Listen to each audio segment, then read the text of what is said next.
Hola, mi nombre es José Manuel Gómez Álvarez. Estudio en el plantel 120 Nachig. Mi cuento se llama Alma en Pena. Espero y les guste y sea de su agrado. Comenzamos. Es inevitable no sentir miedo cuando estamos solos, en casa, sobre todo si aún es de noche. Sentir que nos observan, escuchar pasos en el techo cuando estamos acostados en la recámara, con las luces apagadas, o peor aún, sentir la respiración de algo acechándonos. Son sensaciones que muchos hemos tenido alguna vez. La historia de Mariana, una joven que vivía en una pequeña comunidad llamada Bochojubó, del municipio de Sinacantán. La casa de Mariana se encontraba en medio del bosque. Era una casa vieja, bastante descuidada, que aparentaba estar abandonada. Sin embargo, para ella tenía un valor muy preciado, ya que había crecido en ella al lado de sus padres y cuando estos murieron, se le heredaron. Mariana vivía con su esposo Santiago y su pequeño hijo de 3 años llamado Roberto. Para Mariana la vida siempre había transcurrido normal y feliz, hasta que un día cuando estaba sola en la casa con su hijo, comenzó a escuchar que su niño hablaba y reía en su cuarto como si estuviera jugando con alguien.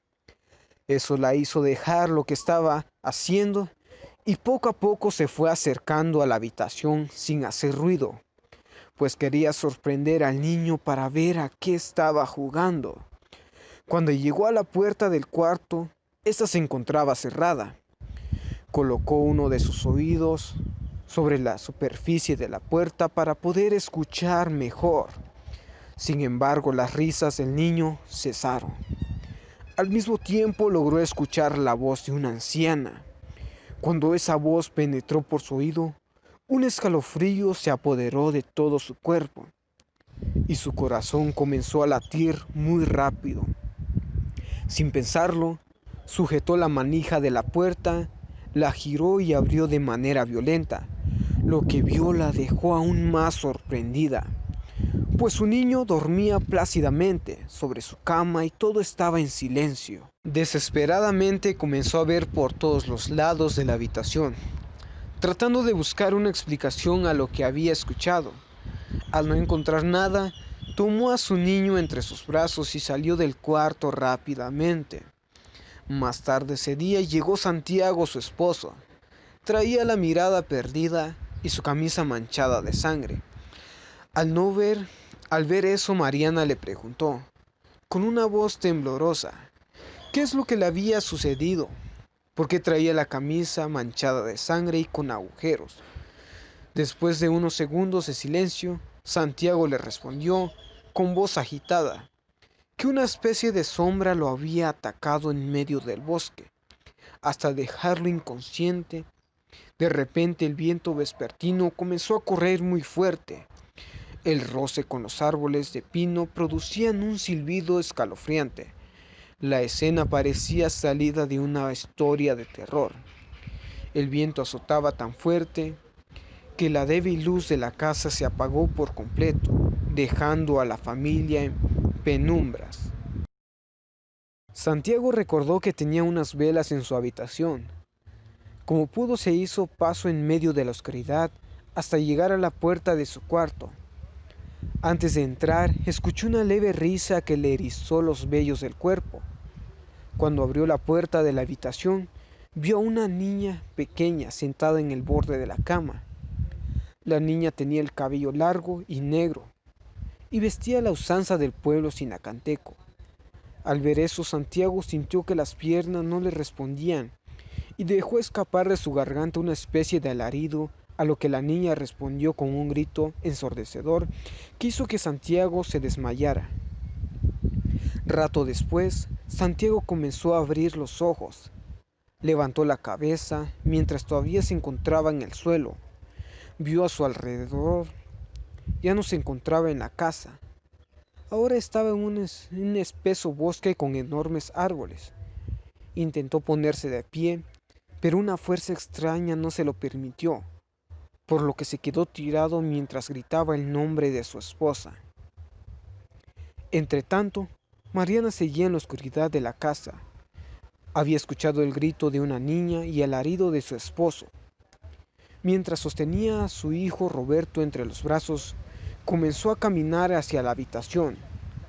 Conforme avanzaba, pronunciaba el nombre de su esposo, pero nunca encontró respuesta alguna. Luego empezó a escuchar unos pasos. Ella pensaba que era su esposo y lo seguía llamando por su nombre. Los pasos se escuchaban como si se fuesen acercando cada vez más hacia ella y su niño. Pero luego todo quedó en silencio. Mariana quedó a medio camino. De pronto, escuchó detrás de ella un ruido y al voltearse vio una especie de jaguar parado frente a ella. Fue tanto el horror que intentó gritar, pero sus gritos no salieron. Quedó viendo fijamente al jaguar tratando de no hacer ningún movimiento brusco. Poco a poco comenzó a dar pequeños pasos hacia atrás. De repente la cara del jaguar comenzó a transformarse en la cara de una niña. Mariana sintió que se desmayaba, pero se armó de valor por su niño a quien tenía entre sus brazos. Como pudo, logró llegar hasta la cocina.